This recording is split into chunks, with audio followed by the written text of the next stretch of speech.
The Security Weekly News, episode 207. Welcome to the week of 24 April 2022. We got secret C Cabals, Quantum Locker, VMware, Ricochet Chollima, truck breaking, Elon, Lapsus, $, BlackCat, and Jason Wood on this edition of the Security Weekly News. This is Security Weekly, for security professionals, by security professionals. We interrupt our program to bring you this important message. It's the show that keeps you up to date on the latest security news twice a week. Your trusted source for accurate security information and expert analysis. It's time for Security Weekly News. Monitoring and maintaining compliance is a never-ending struggle with a high price of failure. Firemon helps customers meet complex and varying compliance requirements. Firemon has fully customizable reporting, analytics, assessments, and dashboards to meet the compliance needs of any organization. With Firemon, compliance reports take a tenth of the time, and real-time continuous compliance eliminates the anxiety and headaches of audit preparation. Improve security outcomes by improving security operations with Firemon. Visit securityweekly.com/Firemon to learn more. Cybercriminals are working overtime. Last year in the fourth quarter alone, phishing attacks disguised as COVID testing information increased by 521%. Barracuda has identified 13 types of email threats and how cybercriminals use them to steal money from your company or personal information from your employees and customers. Find out about the 13 email threat types and how Barracuda can provide complete email protection for your teams, your customers, and your reputation. Get your free ebook at securityweekly.com/Barracuda. That's securityweekly.com/Barracuda. All right, it's the Security Weekly News. Right up first, I want to say thank you to our friend John, who's the best producer we've ever had, and the only producer we've ever had who produced all these news shows for all these years. John's going on to other exciting adventures in the metaverse or somewhere. So thanks, John, for all that you have done and will continue to do. All right, John, give them hell. All right. This first story, I just included it because it bothers me. The headline says, Quantum Ransomware seen deployed in rapid network attacks. And I was like, what? Quantum Ransomware? What the hell is that? Now, after I thought about it a minute, of course, I realized what they meant, but it's still, I put it there. It's not the site's fault that that's what it's named. And I think it's kind of like those, like that whole line of deep-fried, lard-enhanced lark's tongue snacks that I was trying to produce that time, and we named them Healthy. They weren't healthy, but that's what, you know how they do that? They do that all the time. It's like, faster or super high speed is the name of the computer, but it's really not super high speed. It's just that's the name of, that kind of stuff. But anyway, just because it's named Quantum doesn't make it Quantum. So I shouldn't have assumed that. I could name my Windows XP machine Mr. Quantum, but that doesn't put any qubits on it anywhere. So anyway, despite the name, this is a ransomware from Quantum Locker, hence the name. And they were using Iced ID malware as a vector to use Quantum Locker, which doesn't do any kind of quantum thing that I can tell. Iced ID deploys Cobalt Strike, which is what it does once it gets in, and allows the Quantum Locker people to log in. They exfiltrate whatever they want, and then they drop Quantum Locker ransomware on your system. Now, Iced ID is a banking Trojan. It's been around a long time, so nothing new there. It is a modular malware, though, so you can put whatever you want in it and have it deploy those kind of things, but they were using Cobalt Strike.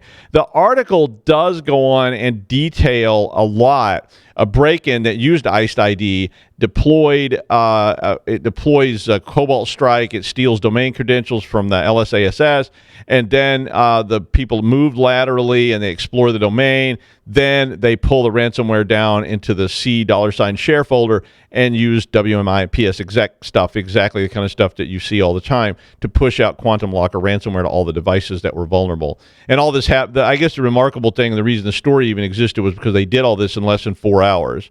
So it was a very careful observation of what went on. Apparently, Quantum Locker, though, is just a newer version of Mount Locker, which was from back in like 2020. And they changed the name of it again in August 2021. They seem to have changed names a lot. I guess it's just like sleazy little strip mall kind of stuff. But anyway, there does not appear to be any kind of quantum activity involved that I could discern. Unfortunately, I guess fortunately, it would be bad. Hackers are actively exploiting a remote code execution vulnerability in VMware Workspace ONE Access, which was formerly called Identity Manager. So VMware did push out a security patch for this about 20 days ago, and they also at that same time patched the vRealize Automation, Cloud Foundation, and Suite Lifecycle Manager remote code execution vulnerabilities that existed. So been a bad little, couple of weeks or months for VMware in terms of all these 0 days and these remote code exploitation and remote code execution type things. Morphosec was the researcher that was reporting seeing these exploitations from APTs. And in particular, the APT that was targeting this was Rocket Kitten, apparently, that they were monitoring, which is an Iranian hacking. All the ones named Kitten are from Iran for some reason. The 22954 vulnerability is the only one of all of these that did not require administrative access to the target. So if you could get on the target at all, you could actually execute this vulnerability. And it has a publicly available proof of concept, which is linked in the article. Then once that came out, of course, people started using the proof of concept as a way to target unpatched machines.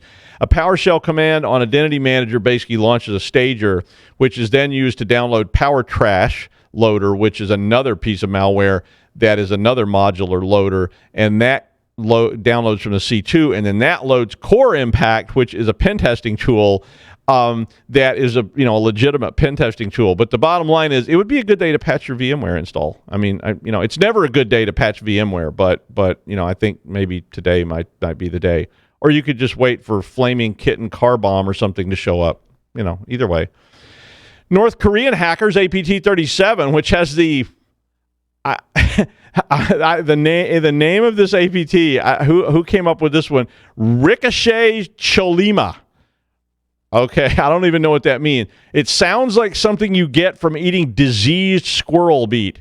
I was trying to think, what does Ricochet Chollima sound like? And I was like, like Bailey got Ricochet Chollima again from eating them dead squirrels. That kind of thing. Exactly. But anyway, Ricochet Chollima are targeting journalists, specifically journalists who report on the inaptly named Democratic People's Republic of Korea. Where they rejected the name dystopian authoritarian hell in favor of that. But we all just call it North Korea. But it is a phishing attack, so it's not extremely dramatic. But it was first reported by NK News, which is an American site that provides coverage of North Korea. And apparently, a lot of their coverage has intel that comes from inside North Korea. So obviously, the North Koreans would really like to find out where this information is coming from. Stairwell Research did the analysis for NK News once they got attacked. The malware they're using is named Gold Backdoor. And I'll just let you enjoy that. Let that land for a moment. And, no comment from me, but just let that land. But apparently, Gold Backdoor is a successor of Blue Light, which was around a while ago. APT-37 is alleged to be state-sponsored, which I think applies to everything in North Korea, since it's, I mean, despite it saying it's a democratic republic, it's actually pretty much well, we won't get into that. But they've been targeting journalists before. This seems to be one of their things. Emails were sent to the journalists which contained links to download zip files that had LNK files named Kang Minchol edits, which refers to the North Korean Ministry of Mining, which obviously would probably interest a site like that. The Windows shortcut file in the zip, that LNK, is padded to be really huge. Those are usually really small little shortcut files, but this one was actually pushed out to be 287 or 282 megs. So they're trying to keep it from going up to, any kind of virus detection or virus reporting type service because it's so large. But if it does run on your local machine, it runs a PowerShell script, which opens a decoy document. So that pops up. And then while that's going on and you're looking at it, trying to figure out what it means, there's a second script running in the background. The second script downloads shellcode from a Microsoft OneDrive. That payload is called Fantasy, and it's the first stage of the Gold Backdoor deployment mechanism. So then Gold Backdoor is a PE file, and it can accept remote commands for exfiltration if it gets executed by this other script. Google Drive is also used in this whole thing. The article has a really extensive examination of the whole thing and how it worked and what all the components are and so forth. So if you're interested in such things. A report from the National Motor Freight Traffic Association, called the NMFTA, is a nonprofit that represents about 500 motor freight carriers, and they released a report that said that the cybersecurity of heavy vehicles, specifically semi-trucks or what they call tractor trailers in the United States, use something called power line communications between the tractor, which is the part the driver's in, I guess, and the trailer, which is, obviously the trailer. The report described 2 vulnerabilities in these controllers that are listed in a CISA advisory as well. The flaw is in the it's PLC for trucks component, which uses this protocol called J2497 for communications between the tractor and the trailer. The software essentially was designed to turn on a warning light in the cab of the tractor if the ABS system has failed, which means that when the driver's driving along a highway, going breaker, 19, and all that kind of stuff, and they see that light go on that says, you have no trailer brakes, they know maybe they should, pull over and slow down because that would be bad.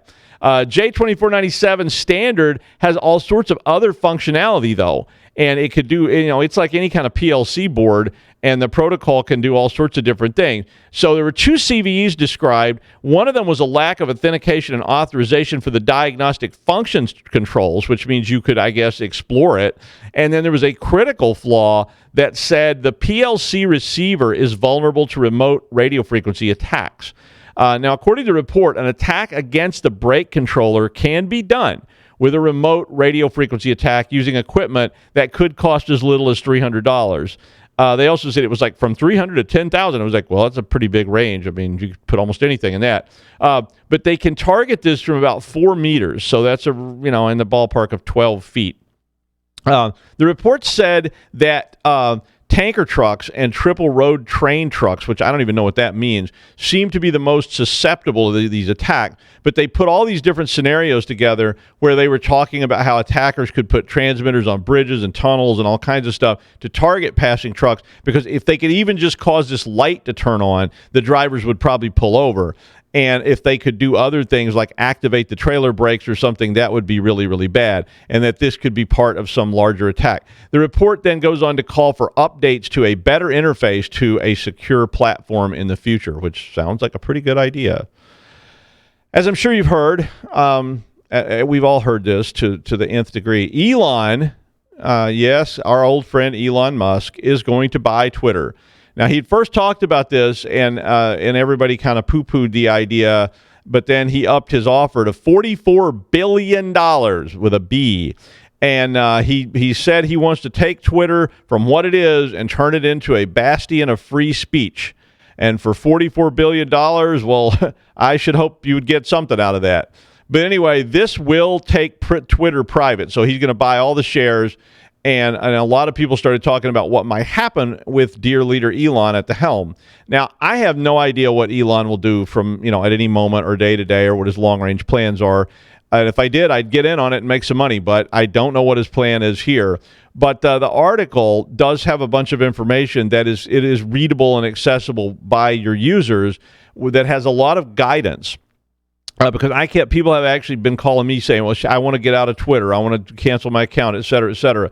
The person that was talking to me about this said they were worried that once it's private, they will start selling all the data off to, highest bidders or whatever, and wanted all their tweets and everything. So the article does have guidance on how to back up all your tweets in an archive, how to cancel your account, how to delete all your old tweets once you've backed them up, how to delete your whole account, how to get your data that's being held by Twitter and cause them to purge it, and on and on. There's information about DMs in Twitter, and obviously a lot of people worrying about their DMs becoming public, because people have always thought that DMs were somehow secure, but of course they're not.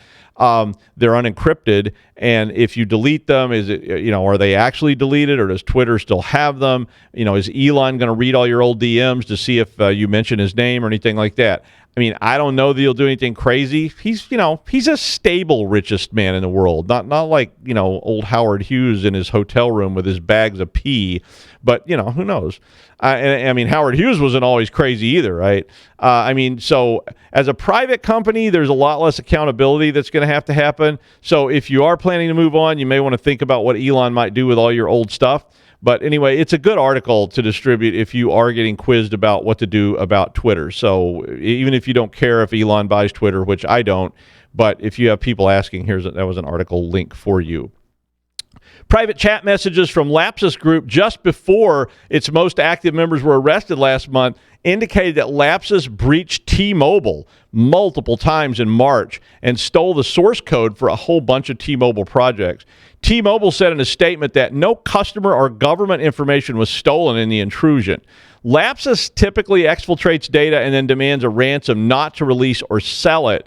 But according to article, which described the Lapsus leader as a tyrannical teenager, so obviously not in favor with them, they said that that Lapsus was obsessed with stealing source code and releasing it from big tech companies. Lapsus had openly operated a Telegram channel where they put leaks on there that had almost 40,000 followers, and they put all their goodies up there and so forth. But they also had a site with private conversations, which were the seven members of Lapsus had private conversations, and Krebs got a hold of this somehow. The conversation showed they purchased initial access to T-Mobile from Russian market, which is a dark website, and they had other approaches as well to get into all these different companies. But they also use phishing. I mean, if it works, it works. In the messages, there was a continual targeting of T-Mobile employees, according to what Krebs said, so they could try to get information for SIM swapping attacks as well. And, as you know, SIM swapping is where SIM cards for your phone are cloned so they can access all your accounts with the credentials that are on your SIM for your cell phone. But they were also looking up information in T-Mobile about the Department of Defense and the FBI. It's an interesting story. I mean, as how that developed, it's sort of, what was going on behind the scenes. The FBI is warning about BlackCat ransomware, which is a ransomware as a service tool, and according to the FBI, has victimized at least 60 entities worldwide between last November and March. The malware that it uses is called ALF5 or ALF-V, I don't know how you pronounce it, and Noberus. Those are all names for BlackCat, apparently. It is notable as being the first malware written in Rust, which is a kind of new computer language, not a real new one, but it's new compared to, say, some of the old ones. The FBI went on to say that many of the developers and money launderers for BlackCat are linked to DarkSide Black Matter, which is another group that is providing them with an extensive network and experience with ransomware operations. AT&T Alien Labs mentioned that Rust has a lower detection ratio from static analysis tool since it is a relatively new language on the scene. Forescout Videri Labs described a BlackCat incident which involved an internet-exposed sonic wall that was compromised to gain initial access to the network, and then the attacker moved into the ESXi VMware farm and encrypted all of their all of their hypervisors. That happened on the 17th of March. So the FBI is advising, and none of this will be news for you, but just to read it out, they advised review of domain controllers, servers, and workstations, as well as Active Directory for any new or unrecognized user accounts. But sounds easy, right? Ensure that your offline backups are viable, network segmentation is in place, that you have patched where you can patch, and that you use multi-factor authentication. So, the usual things. Well, he called Gordon Ramsay a short order cook and Julia Child an actual child with an easy bake oven. He took guerrilla chefing to the next level. His restaurants specialize in the appreciation of single molecules of food, such as a molecule of olive oil blended with 2 molecules of garlic, for what is called a sublime experience in the New York Times, or maybe not, according to the Boston Globe. It's hard to tell. He says if you can't taste it, it's on you. That'll be $600, you donkey. Please welcome Jason Wood. Hey, everybody. It is good to be back with you again. Another episode of Security Weekly News. And Johnny, good luck. We'll catch you later. Keep in touch. So in this article, this is one of the most resilient malware families I think we have running around, has come back from what's being termed spring break by Proofpoint to try out a new set of tricks or techniques that they're using. Our old friend EmoteT is basically back at it. And in this case, they're trying out some new different techniques of ways of exploiting victims during phishing attacks. And this is something you may see coming to your organization yet again. EmoteT campaigns have been around for a long time. I think the date that I read about this was 2014 when they got their start. I've definitely dealt with a number of EmoteT campaigns myself and part of my work. And, you know, they've just basically, you know, constantly rolling out these massive campaigns of phishing, try and get their downloader on people's systems to then follow up with things like TrickBot or ransomware or what have you. The group did take about a 10-month break last year after law enforcement from 8 different nations coordinated to take down EmoteT's infrastructure. Now, was that break completely retooling up and rebuilding their infrastructure, or how much of that was just taking the summer off to maybe enjoy some downtime? Things were kind of intense, so let's relax a little bit and recuperate. Regardless, by November 2021, they were back up and running again. But Proofpoint actually released a blog post detailing some test campaigns that they're seeing, what they think are test campaigns. They're very low volume, especially for EmoteT, trying out some different techniques. Now, what are they doing? Well, basically, here are the TTPs that you need to keep an eye out for that are occurring in these test campaigns. First, the emails aren't being sent out by EmoteT's spam module, like, you know, some of the things Doug just talked about with what was it, Quantum or whatever, the Quantum ransomware or whatnot. They're using a modular system with EmoteT. It's a downloader. It's got capabilities to do all kinds of stuff. One of those is to send spam, but they're not using that. They're actually just using compromised email addresses or accounts, which, you know, has happened for years. People have done that all the time. Where things start to get a little bit more interesting, the subjects of the emails contain just a single word and use something to grab somebody's attention. In the example cited by Proofpoint, they'll use a subject of salary, and so people get curious to see what that is. Inside is a link to a OneDrive URL. So Microsoft OneDrive. Somebody looks at it, they check it out, and they say, okay, I'm going to go ahead and go for it. They click on that, and they download a zip file, and that contains an XLL file, which is a Microsoft Excel add-in file. It's basically a DLL for Microsoft Excel, and that is where the payload sits inside of for execution. And then, you know, once somebody executes that, you know, Excel kicks off, executes the code, and then it downloads and does whatever it's going to do for its next stages. Sharad DeGrippo, the Vice President of Threat Research and Detection at Proofpoint, had this to say in a ZDNet article that I linked to. She said, after months of consistent activity, EmoteT is switching things up. It is likely that the threat actor is testing new behaviors on a small scale before delivering them to victims more broadly or to distribute via new TTPs alongside its existing high-volume campaigns. And this is kind of the call to action here. Organizations should be aware of the new techniques to ensure that they are implementing defenses accordingly. That's unquote. So again, there's a few key points here that with these changes. Spam is nothing new. Getting malicious URLs is nothing new. But, you know, it is a little bit of a twist whenever these groups can use legitimate infrastructure or cloud services like OneDrive to host their payloads. And in this case, these are in zip files, which gets around or can help get around some of the scanning that may occur. The victim receives a phish, they check out the URL, they hover over it. Yep, it's a legitimate HTTPS site. They're used to clicking on OneDrive URLs maybe, so they go ahead and they pull down the file. They're very curious about what their new salary is, and so they extract that and then execute the XLL file. Now, XLL was something I had to look up because honestly, I'm not familiar with all things malware. And I don't do malware reverse engineering or anything like that. So I did some looking at it. And basically, like I said earlier, these are DLLs, particularly for Microsoft Excel. So execution of that malicious code is as simple as executing it. It's a known file type. Windows will fire up Excel if it's on the system and execute the code.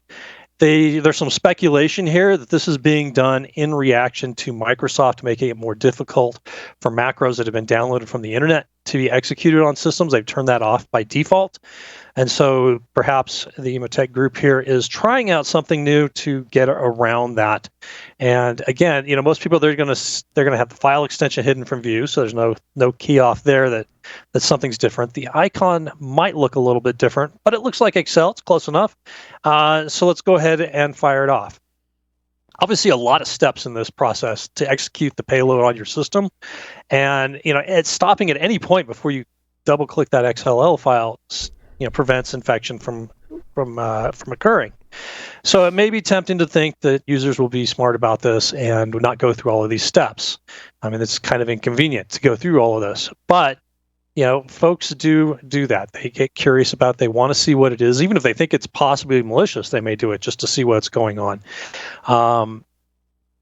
But we all know of people or inside our organizations who just click on anything, and particularly in the case of EmoteT, that doesn't have to have everybody fire on this. They just need to get a few people to execute it. The downloader executes. It can drop TrickBot or something or other else, and then start spreading throughout your environment very quickly with the privileges of that victim user. So it really doesn't have to hit all the against all the users with a high success rate to get inside of an organization. They just have to get a few people. And then, if you've ever dealt with a TrickBot infection, for example, that can spread really rapidly. It turns it into basically a nightmare for you. So, really the next step, and again, the call to action from Sharad DeGrippo is to make sure that we're ready for that on the defensive side. Be aware of the new technique. Spread that out amongst your teammates and say, hey, here's something you may not have seen or heard of before. Let other teams know about this so that they can be prepared. Do your EDR tools have things like preventions enabled, not just set to detection mode? Are your email defenses able to prepared for this? This may be something to do, open up a support ticket with your email prevention system vendor and say, hey, we're hearing about this. What have you got and what's going on here?